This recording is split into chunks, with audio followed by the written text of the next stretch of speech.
तज्जयति परम ज्योति समं समस्तैरनंत पर्यायै दर्पण तल इव सकला प्रतिफलति पदार्थ मालिका यत्र परिमागमस्य बीजं निषेध जात्यन्ध सिन्धुर्विधानं सकल नय विलसितानां विरोध मथनं नमाम्यनेकान्तं विरोध मथनं नमाम्यनेकान्तं।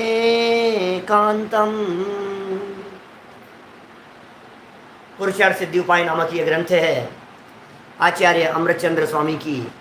यह है अनुरचना। हिंसा और अहिंसा की यहाँ चर्चा चलते हुए अहिंसा के संदर्भ में ये जीव विविध प्रकार की खोटी युक्तियाँ बनाता है और बताता है, और ये ऐसा कहता है इस तरह से की गई हिंसा में दोष नहीं है, ऐसी हिंसा तो की जा सकती है, यह हिंसा तो हम कर सकते हैं, इस प्रकार की हिंसा तो चलेगी। माने ये जीव बहुत प्रकार की इस तरह की खोटी युक्तियाँ बनाता है और खोटी खोटी बातें करता है।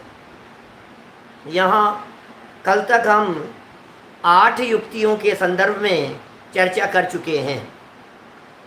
मैं सभी युक्तियों को यहाँ पुनः दोहराकर समय बर्बाद नहीं करना चाहता,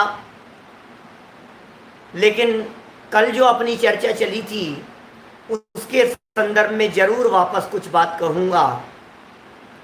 कल 85 और 86 ये 2 श्लोक देखे थे ना अपन ने, 84 भी देखा था, और इन श्लोकों के माध्यम से यह बतलाया गया था कि यह जीव मनुष्यायु त्रियंचायु की प्राप्ति विशेष पुण्य के योग से प्राप्त करता है। अब चूंकि ये विशेष पुण्य के योग से विशेष आयु प्राप्त कर रहा है और आपने आयु छीन ली, तो इसका मतलब ये बहुत बड़ा पाप हो गया। पुण्य के उदय से प्राप्त आयु का छीन लेना, आयु का निकल जाना, आयु का वियोग कर दिया जाना, ये अपने आप में ही महापाप का काम है। यदि हमारे हृदय में, हमारे मन में, हमारे विकल्पों में किसी भी तरह से यह परिणाम आता है कि मार दो, मनुष्य गति का जीव है, कुत्ता है बेचारा तड़फड़ा रहा है, लोग मार देते हैं। बिल्ली है, बहुत ज़्यादा घाव हो गए हैं, एक्सीडेंट हो गया है, तड़फड़ा रही है, लोग मार देते हैं। मैंने गोली मारने वाले भी लोग देखे हैं, सुने हैं मैंने ऐसे जो गोली मार देते हैं उनको। भाई वो सैनी पंचेंद्रिय जीव है, वो सम्यक दर्शन की प्रकट करने की पात्रता रखता है, योग्यता रखता है, और यह त्रस पर्याय और सैनी पंचेंद्रिय पर्याय एक बार चले जाने पर, एक बार छूट जाने पर दोबारा प्राप्त होना दुर्लभ ही नहीं, महादुर्लभ, महादुर्लभ होता है। ये मनुष्य पर्याय मिली हमारे को और चला दी आपने, ये त्रस पर्याय मिली हमारे को और चला दी हमने, तो फिर क्या होगा बताओ? महा अनर्थ होगा और कुछ नहीं। को चांस पड़ता है, थोड़ा बहुत चांस पड़ता है इस जीव को त्रस पर्याय प्राप्त करने का, और फिर त्रस में भी उत्तर उत्तर बढ़ते बढ़ते बढ़ते बढ़ते हम तो जैन कुल वाले हैं, हमें तो ये तत्व ज्ञान मिल गया है, ये चीज छीन लेना ये महापाप और अनर्थ कारक है। देखिए फिर एक बात कही, साहब यदि अंत समय में आनंद में यदि ये जीव मरता है तो खोटी गतियों में जाता है, और कष्ट के बाद आनंद मिलता है। अभी पढ़ाई कर लो, बाद में आनंद मिलेगा, अभी मेहनत कर लो, बाद में फल भोगेंगे। जगत में ये बहुत प्रसिद्ध कहावतें हैं, लोगों को किसी भी कार्य के लिए पुरुषार्थ जागृत करने के लिए, मेहनत करने के लिए, कहने के लिए कहते रहते हैं हम इस तरह की बातें, बोलते रहते, अरे भैया अभी मेहनत कर लो, भैया अभी दुकान में दिमाग लगा लो, अभी भैया ये कर लो, वो कर लो, अभी का कष्ट और बाद में आनंद। तो ये खोटी युक्तियां हैं। सच में ये हमारे यहाँ जैन परंपरा में ऐसा नहीं होता। अभी आप तकलीफ पाएंगे और बाद में आनंद भोगेंगे, ये जैन परंपरा का मार्ग नहीं है। हमारे यहाँ जैन परंपरा का मार्ग, वर्तमान में दुखी है तो भविष्य में दुख नहीं होता। जो वर्तमान में सुखी है वो भविष्य में सुखी होगा, जो वर्तमान में दुखी है वो भविष्य में भी दुखी होगा। ख्याल में आ रही है बात? ऐसा है कि पढ़ेगा लिखेगा तो राजा बेटा बनेगा, राजा बन जाएगा। ये देख कितने पढ़े लिखे हैं, देख इन्होंने कितनी मेहनत की है, मेहनत का कोई तोड़ नहीं होता। अभी तकलीफ पाले, बाद में जीवन भर का आराम हो जाएगा। बिजनेस ने शुरू किया है तो पिता ये कहते हैं कि दिन रात एक कर लो, मेहनत कर लो बेटा, 2-3 साल तक तुमने यदि कड़ी मेहनत कर ली तो फिर बिजनेस ऐसा जम जाएगा, फिर तुम्हारे को तकलीफ नहीं होगी। जैन परंपरा का मार्ग, वीतरागी संतों का मार्ग इस तरह का है भैया।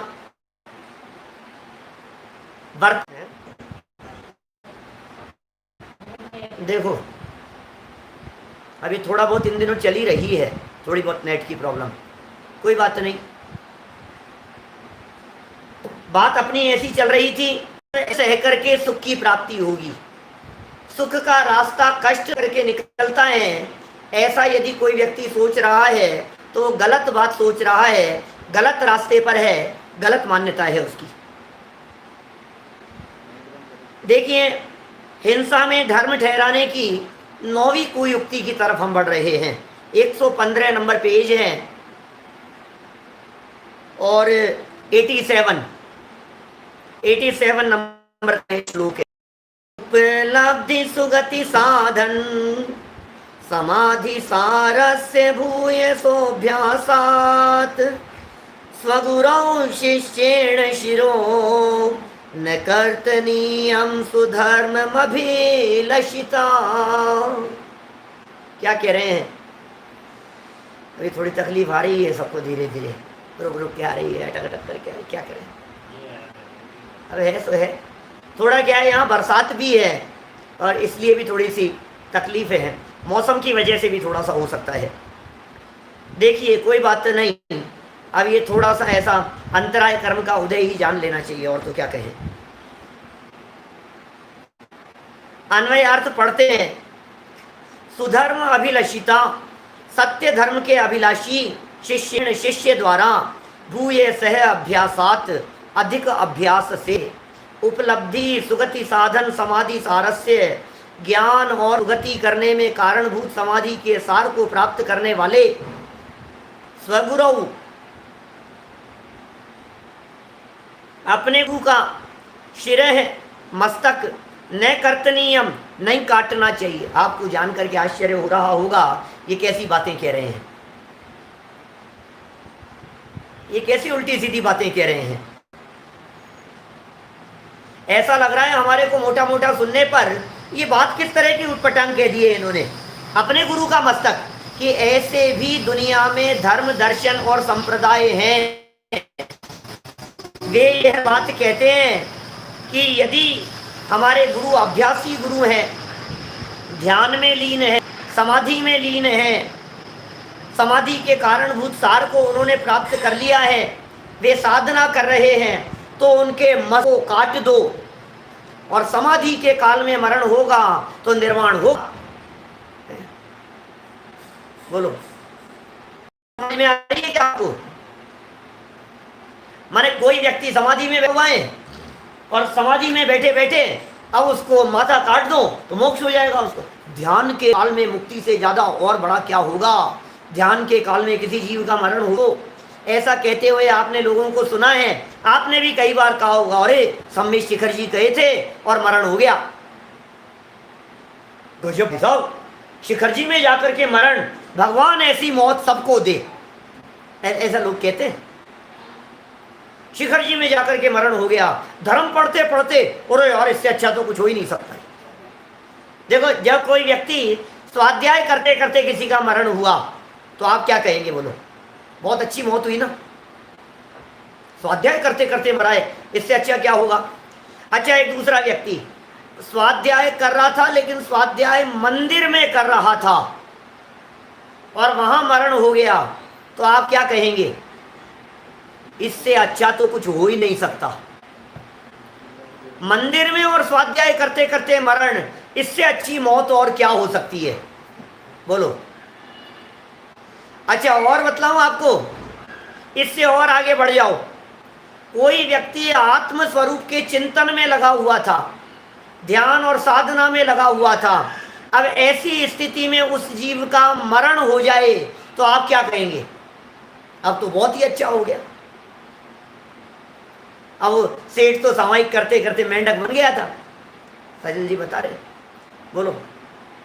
लेकिन दुनिया में तो यही लगता है ना, साधना करते करते मरण हो तो इससे अच्छा और क्या होगा, आराधना करते हुए मरण हो तो इससे अच्छा और क्या होगा।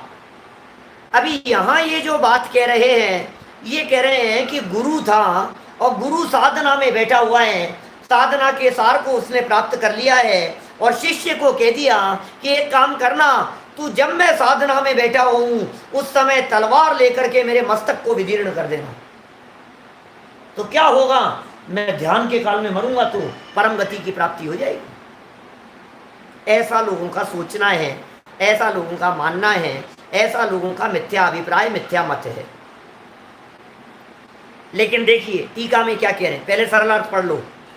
सत्य धर्म के अभिलाषी शिष्य द्वारा काम किया है, शिष्य ने, मारेगा तो शिष्य, उस शिष्य द्वारा अधिक अभ्यास से, माने जिस गुरु ने बहुत अभ्यास कर लिया है, ऐसे बहुत अभ्यास से ज्ञान, अभ्यास बहुत था, ज्ञान प्राप्त कर लिया और सुगति के कारणभूत समाधि का सार, समाधि का सार सुगति का कारण, अच्छी गति हो जाएगी भाई साहब, समाधि के सार को उसने पा लिया है। ऐसे सार प्राप्त करने वाले अपने गुरु का मस्तक नहीं काटना चाहिए। इसका मतलब दुनिया में इस तरह की भी मान्यता वाले कोई लोग होंगे, कोई गुरु होंगे जो ये कहते होंगे कि मैं साधना में बैठूं तो मेरा माथा काट देना। अब कौन मिलेंगे ऐसे लोग? होते होंगे भाई साहब, दुनिया बहुत बड़ी है, हमें नहीं मालूम, हम नहीं जानते हैं, लेकिन इतनी बड़ी दुनिया में कितने प्रकार के संप्रदाय चल रहे हैं। क्या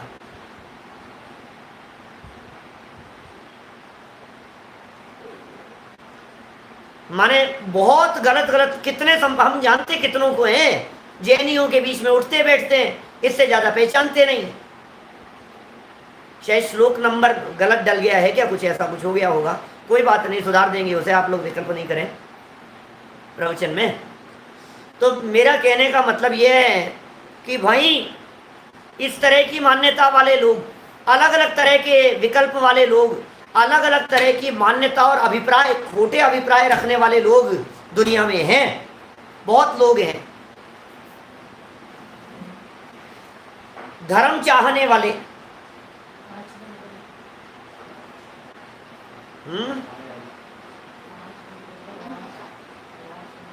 श्लोक नंबर 87 है और प्रवचन नंबर 68 है, ठीक है ना, इसलिए कंफ्यूजन नहीं हो। सुधर्मम अभिलषिता शिष्येण स्वगुरौ शिरः न कर्तनीयम। धर्म के चाहने वाले शिष्य को अपने गुरु का मस्तक नहीं काटना चाहिए। गुरु का मस्तक काट देते हैं। अब कैसे लोग होंगे, कैसे हैं गुरु? भूयसः साधन समाधि सारस्य, बहुत अभ्यास से जिन्होंने सुवर्णभूत समाधि का सार पा लिया है। ओहो समाधि, अंत समय आ गया हो, ऐसा भी हो, अंत समय आ गया था गुरु का, ये भी तो बात हो सकती है। मेरे गुरु थे, गुरु का अंत समय आ गया था, जीवन उनका, जीवन में उन्होंने खूब धर्म ध्यान किया था, साधना की थी, और अभी भी अंत समय आ गया है, सब तरफ से जवाब दे दिया गया है और ध्यान और साधना में रत दिखाई दे रहे हैं। तो ऐसे समय में ये मर जाएं तो इनकी सुगति हो जाएगी। और हो सकता है कदाचित इस तरह की भी कामना हो कि यदि ये ऐसे काल यदि ये गुरु मरेंगे तो फिर देव बन करके मेरा सहयोग करने के लिए आ जाएंगे, ऐसा भी तो हो सकता है। भावार्थ देखो, हमारा गुरु अभ्यास में क्या है,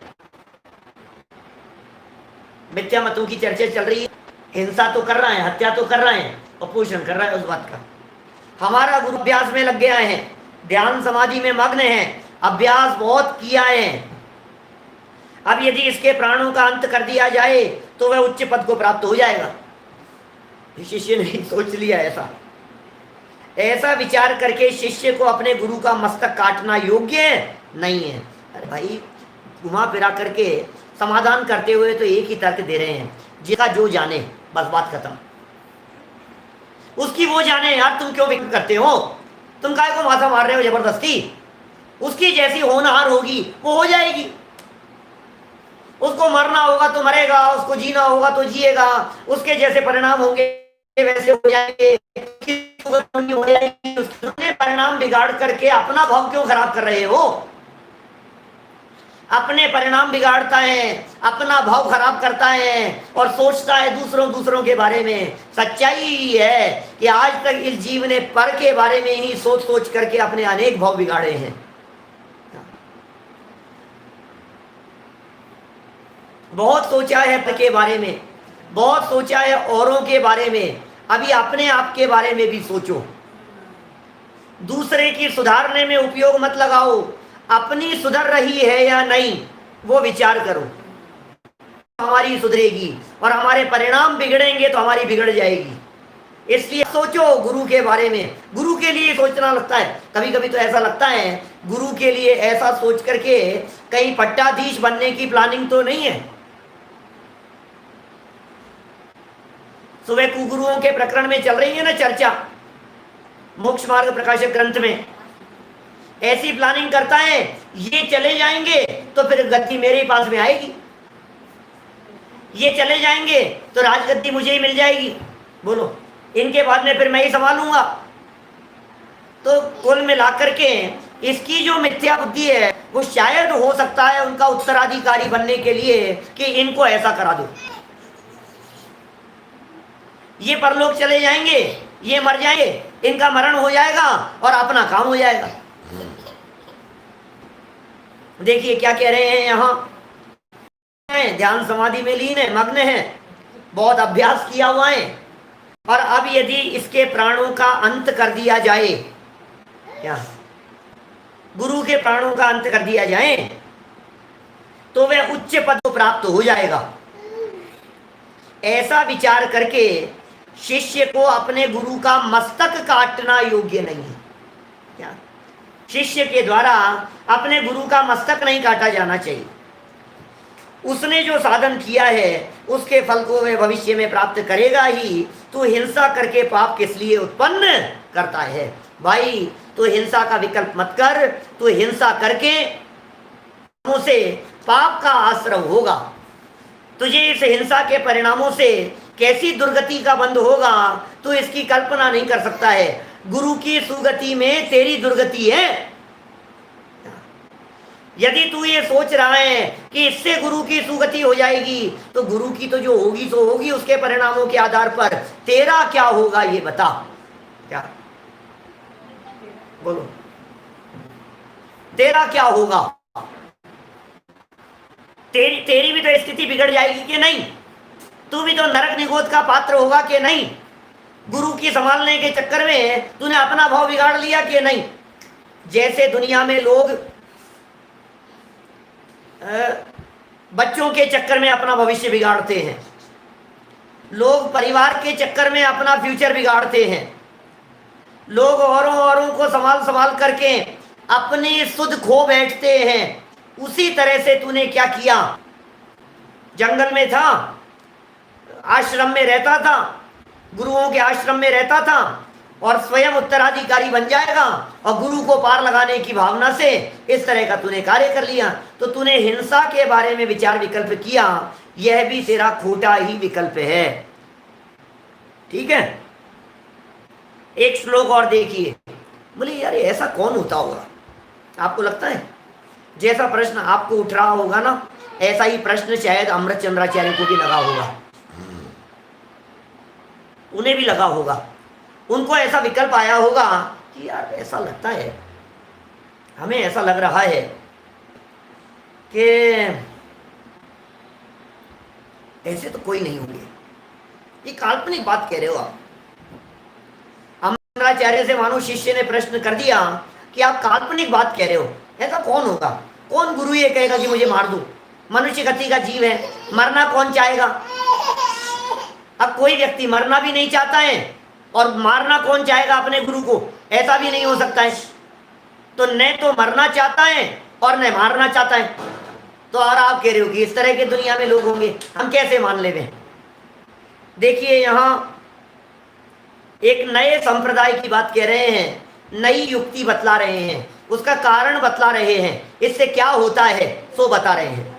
88 नंबर का श्लोक, हिंसा में धर्म ठहराने की 10वीं कुयुक्ति। खारपटीक नाम का संप्रदाय है।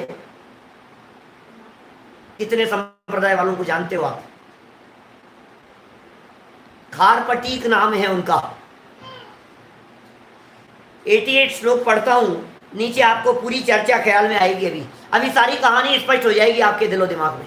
देखिए उस समय ऐसे गुरु शिष्य होते होंगे 1000 साल पहले। धन लव पिपासितानाम विनेय विश्वासनाय दर्शयताम झटिति घट चटक मोक्षम श्रद्धेयं नैव खारपटिकानाम। अन्वयार्थ, धन लव पिपासितानाम, थोड़े धन का लोभी धन मिलेगा उससे, और विनय विश्वासनाय दर्शयताम, शिष्यों को विश्वास उत्पन्न करने के लिए दर्शाने वाला, शिष्यों में विश्वास उत्पन्न हो जाए। कई लोगों ने मिलकर के कोई धर्म चलाने की ठान ली और उनमें से एक आध ने कि इनको विश्वास कैसे होगा, पहले तो ये करते होंगे कि शिष्यों को मारते होंगे कि भैया इससे कल्याण हो जाता है, इससे ऐसा हो जाता है, मुक्ति हो जाती है। अब कदाचित कोई शिष्य पलट करके ये कह दे कि आप हमें क्यों मार रहे हो, खुद मर के देखो, तो कदाचित तैयार भी हो जाते हैं उनको विश्वास दिलाने के लिए। देखो ऐसी युक्ति दे रहे हैं, ये नीचे लिखा है यहां, अभी पढ़ेंगे अपन, या पढ़ लो। खारपटिका नाम, खारपटिकों का, झटिति घट चटक मोक्षम, शीघ्र घड़ा फूटने से चिड़िया के मोक्ष की तरह, मोक्ष का नैव श्रद्धेयम, श्रद्धा नहीं करना चाहिए। सुनो क्या है वस्तु स्थिति। आत्मा कहाँ है बोलो? शरीर में कि साहब आत्मा शरीर में है, बराबर। अब आत्मा शरीर में है तो शरीर की जेल में है, जेल में बंद है। अब यदि ये शरीर टूट जावे, शरीर फट जावे, शरीर रूपी घड़ा फूट जावे, तो अंदर बैठा हुआ आत्मा रूपी जो पक्षी है, जो शरीर की कैद में है, वो पक्षी मुक्त हो जाएगा। बात ख्याल में आ रही है क्या? शरीर की कैद में जो पक्षी है वो पक्षी मुक्त कैसे होगा? उसकी मुक्ति का उपाय क्या है बोलो? उदाहरण दिया इन्होंने। मानते क्या है ये लोग? उदाहरण देते हैं अपने संप्रदाय के बारे में। खारपटीक नाम का संप्रदाय है, वो संप्रदाय वाले ये कहते हैं जैसे घड़ा होता है ना, घड़ा, और घड़े में कोई चिड़िया कैद है, मिट्टी का घड़ा है, घड़े में चिड़िया है, वो चिड़िया उस घड़े के अंदर कैद है। जो चिड़िया घड़े में कैद है, अब यदि घड़े को फोड़ दिया जाए तो वो चिड़िया उड़ जाती है। तो ऐसे ही कह रहे हैं कि ये जो आत्मा है ना, ये आत्मा भी कैद है शरीर रूपी पिंजरे में। और जगत में ऐसा कहा ही जाता है, 9 द्वारों का पिंजरा तामे सुआ समाए, उड़वे को अचरज नहीं, अचरज रहवे माए। क्या बोलो? कुछ समझ में आ रही है? बात ऐसी कहना चाह रहे हैं कि 9 द्वारों का ये पिंजरा था, जैसे किसी पिंजरे के अंदर कोई तोता बैठा हुआ हो। अब यदि पिंजरे के अंदर 9 दरवाजे हो, तो पिंजरे का दरवाजा जैसे ही खुलता है तो पक्षी उड़ जाता है। पैरट होता है तो पक्षी यदि दरवाजा खुला हुआ हो तो पैरट उड़ जाएगा, पक्षी उड़ जाएगा, इसलिए दरवाजा बंद रखते हैं। अभी हमारे यहाँ शरीर रूपी दरवाजों के माध्यम से आत्मा रूपी पंछी कैद बैठा है अंदर। तो ऐसी मान्यता है शायद उस धर्म की, उस संप्रदाय वालों की, कि यदि शरीर रूपी इस घड़े को फोड़ दिया जाएगा तो पक्षी मुक्त हो जाएगा, ऐसा मानते हैं। खोटी युक्ति है जी, मिथ्या मान्यताएं हैं। अब अपन लोगों में तो इस प्रकार की कोई बात है नहीं, तो चिंता नहीं करें, आज खत्म हो रही है ये सब युक्तियां। एक आध और है, कल समापन कर देंगे इसका। देखिए क्या कह रहे हैं। थोड़े धन का लोभी और शिष्यों को विश्वास उत्पन्न करने के लिए, एक तो धन का लोभी था और एक विश्वास उत्पन्न कराना चाहता था। खारपटीकों का, खारपटीक कौन है ये मत है। खारपटीक एक संप्रदाय है। हम कितने संप्रदायों को जानते हैं, मारीची ने 363 चलाए थे। आप कितने धर्म वालों को जान रहे हो, आप कितने संप्रदायों को जान रहे हो, बतलाओ। 5, 7, 10 संप्रदाय से ज्यादा के नाम नहीं जानते आप। मैं आपसे पूछता हूं, बोलो। आप कहोगे हिंदू, मुसलमान, सिख, ईसाई, क्या है, और वैष्णव, और चारवाक, मीमांसक, नैयायिक, वैशेषिक, ये जो नाम आपने जो सुन रखे, बौद्ध, और सिंधी, पंजाबी, राजपूत ब्राह्मण, अब कितने से हुए बतलाओ मेरे को। 10 बार, 8, 10 बार, 15 नामों के अंदर आपकी छुट्टी हो गई। 363 है, गिनाओ तो सही। खारपटीक मत वाले हैं, यहूदी है, सांख्य है, जैन है, कितने होंगे, अनगिनती है, अनगिनती, आप गिन नहीं सकते हो। आपने एक हिंदू मार्ग कह दिया, क्या फ्रेंच भी धर्म है क्या? फ्रेंच तो लैंग्वेज है क्या? फारसी जरूर हो सकते हैं, फारसी हो सकते हैं। वैष्णव का पेटा भेद बहुत बड़ा है। ये छोटे छोटे से, अभी जैसे मान लो ब्रह्म कुमारी वाले हैं तो अलग मत है, उनका एक संप्रदाय है। इसी तरह से नीलकंठ वाले हैं, क्या नाम है इसका, नीलकंठ कौन मानते हैं? नहीं, स्वामीनारायण, स्वामीनारायण संप्रदाय चलता है ना, उनका एक अलग संप्रदाय चलता है। आर्य समाज वाले हो गए, तो उनमें इतने तरह के टुकड़े और इतने तरह के बंटवारे हैं कि अपने को पता ही नहीं है। उन्हीं में एक खारपटीक नाम का भी संप्रदाय है, और ये संप्रदाय वालों की ये मान्यता है, और इस मान्यता के संबंध में यहाँ बात कही है। टीका पढ़ते हैं, देखिए नीचे क्या लिखा है। खारपटीका नाम झटिति घट चटक मोक्षम नैव श्रद्धेयम। क्या कह रहे हैं? एक खारपटीक का मत है, वह तत्काल घड़े के पक्षी के मोक्ष समान मोक्ष कहता है, उसका श्रद्धान नहीं करना। बात कैसी लग रही है हमारे को? सरल लग रही है, अच्छी भी लग रही है, और जच भी रही है, और तर्क और युक्ति दी जा रही है, और पंछी के मुक्त होने की बात कही है। अरे अरे उड़ चला हंस सैलानी, क्या निकल जाएगा। खारपटी के खाटू श्याम में अलग है, खारपटी का अलग है। देखिए, चलो इसका आगे पढ़ते हैं अपन। टीका ही है इसकी, तो 117 नंबर पेज पर देखो, पूरी करें चर्चा को। ज़्यादा कोई विशेष बातें हैं नहीं, है ना, ज़्यादा रुकने में सार भी नहीं है, सारभूत बात करें अपन। कोई खारपटीक नाम का मत है कोई इस तरह का मत, ये टोडरमल जी लिख रहे हैं। उसमें मोक्ष का स्वरूप ऐसा कहते हैं कि जिस प्रकार घड़े में पक्षी कैद है, ऐसा मोक्ष कहते हैं वो लोग। मोक्ष के संबंध में भी अलग अलग तरह की धारणाएं अलग अलग है लोगों की। हर धर्म संप्रदाय वाले अलग अलग प्रकार की मुक्ति की कल्पना करते हैं।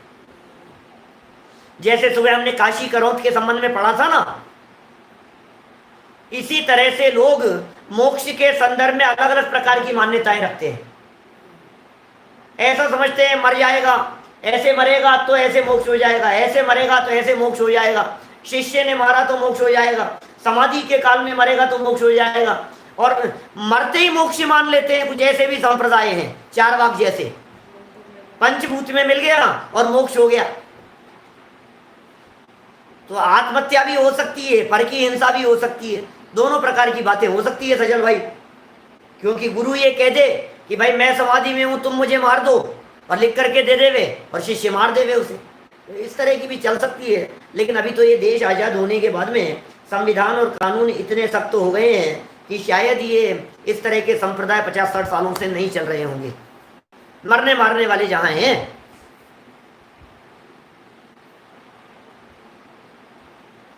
ये कह रहे हैं 8वीं और 10वीं युक्ति में क्या अंतर है।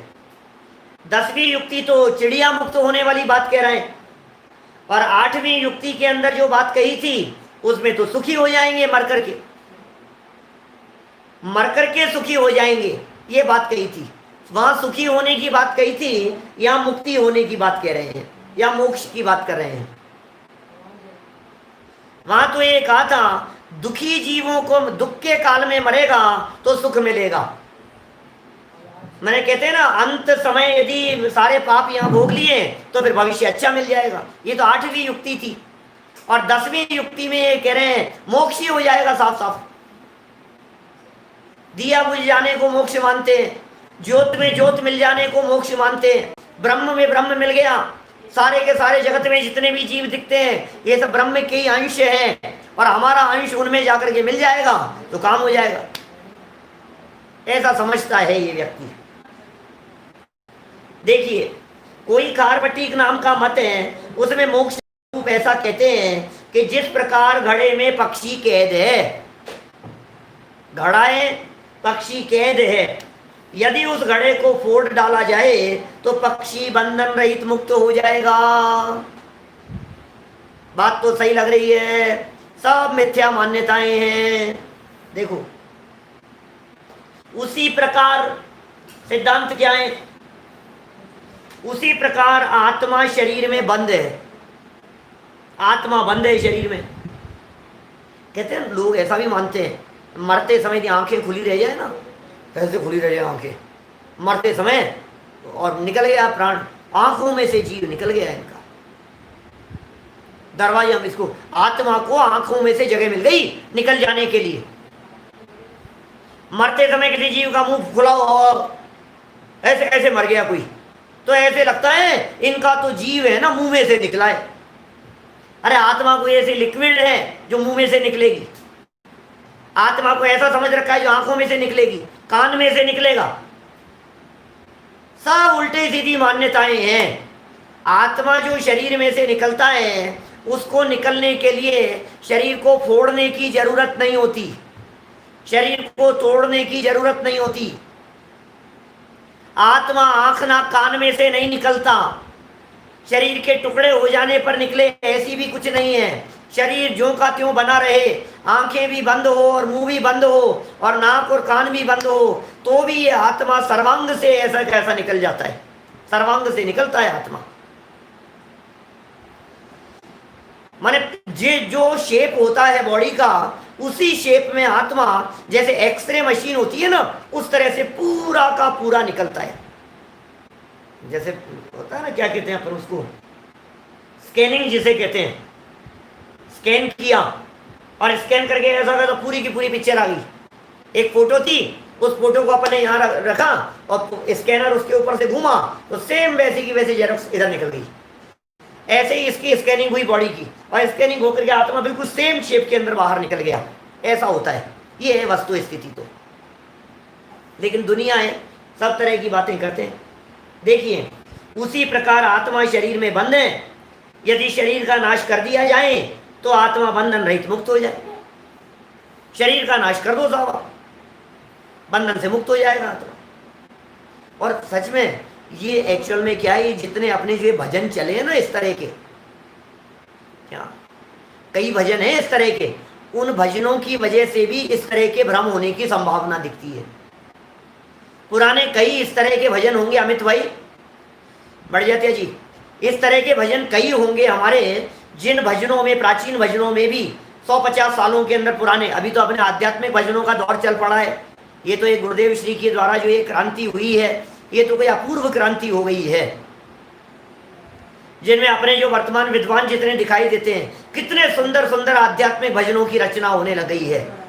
लेकिन यदि आप 50 साल पहले जाकर के देखो, 50 साल पहले वाली पूजाएं देखो, 50 साल पहले वाले भजन भक्तियां देखो, जिनमें कर्तावाद और ये सब जो दिखाई देता था ना, और कदाचित वैराग्य के नाम पर भी चलता था, तो सब यही तो चलता था, और क्या है। वैराग्य के नाम पर भी यही चलता था कि भाई सुन, तू समझता क्या है, तेरी ज्यादा से ज्यादा पहुंच शमशान तक है। अब बात सुनने में कितनी अच्छी लगती है हमारे को, हमारी पहुंच कहां तक है, ज्यादा से ज्यादा शमशान तक। उसके बाद में तो तेरा यही होने वाला है, तुझे ले जाकर के शमशान में जला देंगे, अंत है ना ये तो सबका। अब बात अपने, बहुत अच्छी बात कही साहब, बहुत अच्छी बात साहब। कोई कवि खड़ा होकर के अन्य मतावलंबी ये बात कह दे कि तुम्हारी गति शमशान की उन लकड़ियों तक है, उससे आगे नहीं जा सकते तुम, तो हमें लगता है बहुत अच्छा, अरे यार क्या गजब की बात कही इसने, ये गजब की बात कही है। झूठी बात है, झूठी एक नंबर की, इसमें सच्चाई नहीं है बिल्कुल भी, क्योंकि शमशान तक मैं नहीं जाऊंगा, ये शरीर जाएगा। मैं तो शमशान में जाने के 6 घंटे पहले, 4 घंटे पहले, पौन घंटे पहले ही जा चुका होऊंगा कहीं और मेरा तो जन्म भी हो चुका होगा। तो जिसे ले जाएंगे, जिसे जलाएंगे, वो तो कोई और है ना, वो तो शरीर है ना। लेकिन लगता ऐसा ही है। बात तो सही कह रहे हो साहब, बात तो सही कह रहे हो, ऐसा ही मत दिखाई देता है। घड़ा फोड़ डाला और पक्षी बंधन से मुक्त हो जाएगा। देखिए फिर क्या कह रहे हैं, ऐसी श्रद्धा या ऐसा श्रद्धान नहीं करना चाहिए, क्योंकि यह श्रद्धान हिंसा का कारण है। बात ऐसी लग रही है, समाधि में मरेगा, ध्यान में मरेगा तो उत्तम गति की प्राप्ति हो जाएगी। ध्यान और समाधि से मुक्ति, ऐसा समझने वाला व्यक्ति है। क्रिया कांड में धर्म मानने वाले लोग हैं सारे के सारे, दुनिया भर में फंसे हैं ऐसे सारे लोग। चलिए अंतिम कुछ लाइनें और पढ़ते हैं, क्या कह रहे हैं। अंतरंग कार्माण शरीर के बंधन सहित आत्मा इस तरह मुक्त कैसे हो सकता है, बोलो। औदारिक शरीर से मुक्ति की तो बात कर ली, लेकिन शरीर मुक्ति हुई कहाँ। अंदर भी तो एक शरीर बैठा हुआ है जो आत्मा के साथ में चिपका हुआ है। उस शरीर का नाम है कारमण शरीर। वो कारमण नाम का शरीर भी तो है। जब तक सर्व प्रकार के शरीरों से मुक्ति नहीं हो, तब तक सिद्ध दशा की प्राप्ति नहीं होती है। हमारे सिद्ध भगवान अशरीरी होते हैं। इसे लगता है शरीर से आत्मा निकल गई तो मुक्त हो गई। मुक्ति दे दो साहब, इनको मुक्ति दे दो। कल चली थी ना इस तरह की चर्चा अपनी, तकलीफ पा रहे हैं साहब, इनको मुक्ति मिल जाएगी। किससे मुक्ति मिल जाएगी? शरीर से मुक्ति की सोच रहे हैं, लेकिन ये असली मुक्ति नहीं है, क्योंकि फिर और खराब शरीर मिलेगा तुझे। कार्बन शरीर भी तो है अंदर में, कार्बन नाम का शरीर है, तेजस नाम का शरीर है। और तेजस और कार्बन शरीर के बारे में तो उमा स्वामी आचार्य यह कहते हैं, यह तो अनादि काल से संबंध है तेरे साथ में, तेजस और कार्बन शरीर का। तेजस शरीर होता है जो शरीर में तेज डालने का काम करता है। चेहरे पर जो भी थोड़ा बहुत तेज दिखाई देता है, शरीर में जो गर्मी है, जो उष्णता है, ये भी उस तेजस शरीर का काम है। अनिस्सरण तेजस कहलाता है। तो है इस तरह का शरीर, होता है इस तरह का। और ये जो शरीर है, दोनों शरीर अदृश्य जैसे रहते हैं। तेजस और कार्बन शरीर इन चर्म चक्षुओं से दिखाई नहीं देते। शरीर तो पौद्गलिक है। 5 प्रकार के शरीर होते हैं कुल। 5 प्रकार के शरीरों में हमारे अभी 3 शरीर है भैया, 3 शरीर है अभी हमारे। एक ये शरीर जो दिखाई दे रहा है, आ जाओ, एक ये शरीर जो यहां दिखाई दे रहा है, इसका नाम औदारिक। इसके अंदर जाओ तो एक कर्म जो आत्मा के साथ में चिपके हुए हैं, बंधे हुए हैं, वो कार्मिक बॉडी, वो है दूसरा शरीर, कार्मण शरीर है। और एक तीसरे प्रकार का शरीर है जिस शरीर का नाम है तेजस शरीर। ये तीन तो अनादि काल से संबंध है इस जीव का। औदा की जगह वैक्रिय हो जाता है, कभी देव नरक में चला जाता है तो विग्रह गति में भी ये शरीर छूट कर दूसरे भव में जा रहा है, तब भी दो शरीर इसके साथ साथ में रहते हैं। टोडरमल जी कह रहे हैं कारमान शरीर है तेरे साथ में, बंधन सहित है, इस आत्मा को कैसे मुक्ति हो सकती? तू सोच रहा है मुक्ति हो जाएगी? कैसा है खारपटीक, धन लव पिपासिता नाम, थोड़े धन से, थोड़े से धन का लोभी है। अब ये समझ में नहीं आ रहा है ये धन का लोभी कैसे कह रहे हैं यहाँ। मुझे लगता है ये तो इस तरह की मृत्यु प्राप्त करके पैसा लेते होंगे क्या, या पैसा देते होंगे, या ऐसा करते होंगे कि तुझे तो मुक्ति मिल जाएगी, तेरे परिवार वालों को इतना धन पहुंचा दिया जाएगा, तेरी मुक्त हो जाएगी, बंधन से मुक्त हो जाएगी। हिसाब पीछे से परिवार वालों का क्या होगा कि तुम चिंता मत करो, उनके धन की सारी व्यवस्था कर देंगे। एक काम करो, तुम्हें धन पहले दे देते हैं। और बत कैसे कैसे संप्रदाय धन के लोभियों की बात कर रहे हैं यहाँ, धन का लोभी है वो। और कैसा है, विनय विश्वास नाय दर्शयतान, शिष्यों को विश्वास दिलाने के लिए कितनी ही रीतियां दिखलाता है, अतः इसके कथन का श्रद्धान नहीं करना। ओह, हिंसा में धर्म बतलाने वाली युक्तियां हैं, खोटी खोटी मान्यताएं हैं, खोटे खोटे विश्वास रखते हैं लोग, ऐसा ऐसा समझते हैं इनसे धर्म हो जाएगा। धर्म समझते नहीं है, ज्ञान है नहीं, योग्यता है नहीं, वस्तु स्वरूप को जाना नहीं है, तत्व ज्ञान को पहचाना नहीं है, सच्ची जिनवाणी की बातों को पढ़ा नहीं है, पढ़ने की आदत नहीं है, पढ़ना और सुनना चाहता नहीं है। जो व्यक्ति जो कुछ भी कह देता है उस बात को मानने के लिए तैयार हो जाता है। धर्म का क्षेत्र ऐसा दिखाई देता है कि उपदेशदाता भी बहुत मिल जाते हैं, और आश्चर्य की बात यह है उन उपदेशदाता लोगों को उपदेश सुनने वाले भी मिल जाते हैं। सुनाने वाले भी बहुत हैं और सुनने वाले भी बहुत मिल जाते हैं। पूरे दुनिया भर में ये सब खोटे मत और संप्रदाय ऐसे बहुत चल रहे हैं, अनेकांत है हमारे यहाँ, और हिंसा नहीं अहिंसा की चर्चाएं हैं। जहाँ परमार्थ रूप से अहिंसा हो, जहाँ सच्ची अहिंसा हो, जहाँ वेद विज्ञान हो, जहाँ तत्व हो, जहाँ आत्मा और परमात्मा का स्वरूप यथार्थ रीति से अनेकांत रीति से समझाया जाए, सो धर्म ही सच्चा धर्म जानना और समझना चाहिए। हमने यहाँ 10 खोटी युक्तियों और कुयुक्तियों की चर्चा की है। कल इस प्रकरण को यहाँ हम संपन्न कर देंगे। 2 श्लोक और छोटे छोटे से बचे हैं, कल ये विषय पूरा हो जाएगा, है ना, और फिर आगे सत्यानुव्रत की चर्चा करेंगे। अभी की बात को हम इसी आधार पर विराम दे रहे हैं कि कोई व्यक्ति कितनी भी युक्तियां क्यों नहीं बना ले, कोई व्यक्ति कितने भी खोटे तर्क क्यों नहीं दे देवे, लेकिन हिंसा किसी भी रूप में अच्छी नहीं हो सकती है। बस ये समझ लो, हिंसा भली नहीं हो सकती है,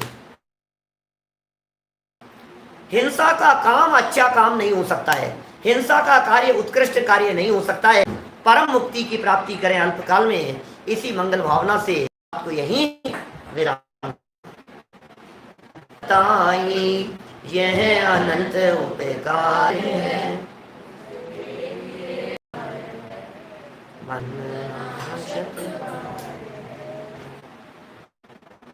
सवेरे समाधान जो रहा है वो समाधि है। अभी समय रक्षाबंधन के बाद में विचार करेंगे उसके बारे में क्या किया जाना है।